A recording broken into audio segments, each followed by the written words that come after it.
What's up, guys? So I just had a thought about anxiety on my way to work this morning that I thought might be helpful. Kind of how anxiety works for me. For me, it tends to be an overwhelming energy that fills my body, and I feel like I don't really know what to do with it, and I just want to jump out of my skin. That's how anxiety shows up for me. I don't necessarily get the dry mouth or the shallow breathing. Sometimes I do, but it's just more an increase in energy. I feel waves of energy in my body. But anyways, what works for me in dealing with it is usually two things, maybe three things. One is, if nothing else is possible and I can't leave where I'm from or move, number one would be to slow down my breathing and take deep breaths. This does a couple things.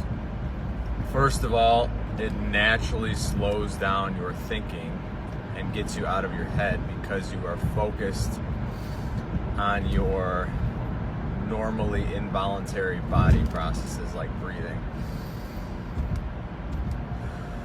So when you breathe deeply into your belly, it calms down your system, and oftentimes this is the most effective method. Other than slowing down your thoughts, it just gets you more in your body, and whatever you're feeling becomes less stressful because you're not adding stories to it. You're not saying, oh my God, I'm anxious, oh my God, I'm gonna freak out.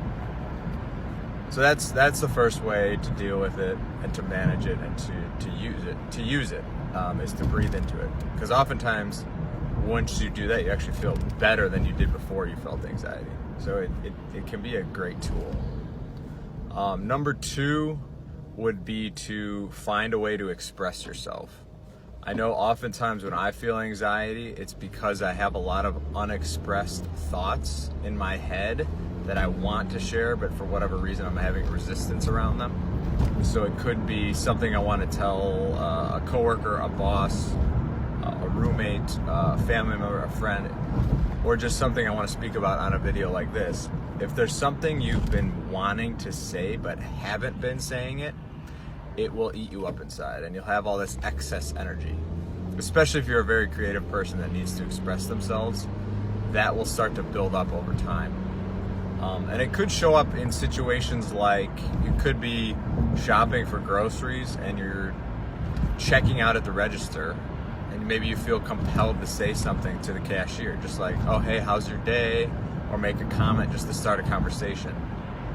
What I would say is listen to that compulsion to reach out, because expressing yourself and following through on that desire, I think, to connect is often what can help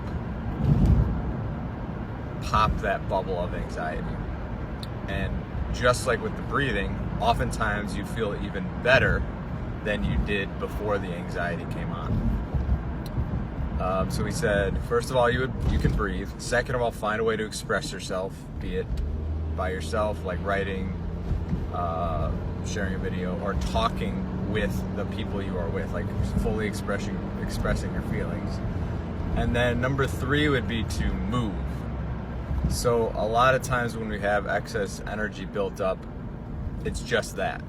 And it's often a sign that we need to move our bodies. It can be simply a walk, it can be a high intensity workout, it can be some stretching, some yoga. I do something called Qigong, which is kind of like yoga. It's like an active meditation. But find some way to move that energy around, because if it's just bouncing around in there, it's just going to create more tension in the body. So if you're dealing with anxiety in the moment, choose one of these three things, maybe all of them if they're possible. Breathe. First of all, breathe. Determine if there's anything that you're wanting to express but haven't been expressing, and then move. So much of our physiology affects our psychology, so find a way to move. Wednesday night, I was feeling very overwhelmed and just had a lot of anger and strong emotions that I didn't feel like I could handle. A lot of them were coming up. And what I ended up doing was going for a walk and and just listening to some music. And by doing that, I think it allowed the X's energy to move. And then obviously the music can help a lot. That's another thing we could probably add to this list is music. It helps you process things and express things in some type of way. So I hope this helps any of you that are struggling with anxiety. Just please remember that very often it is a gift. It is just extra energy that you've been given because you're a very expressive person, and you just have to find a way to channel it and work with it. Have an awesome day, guys, and I will talk to you tomorrow. Much love.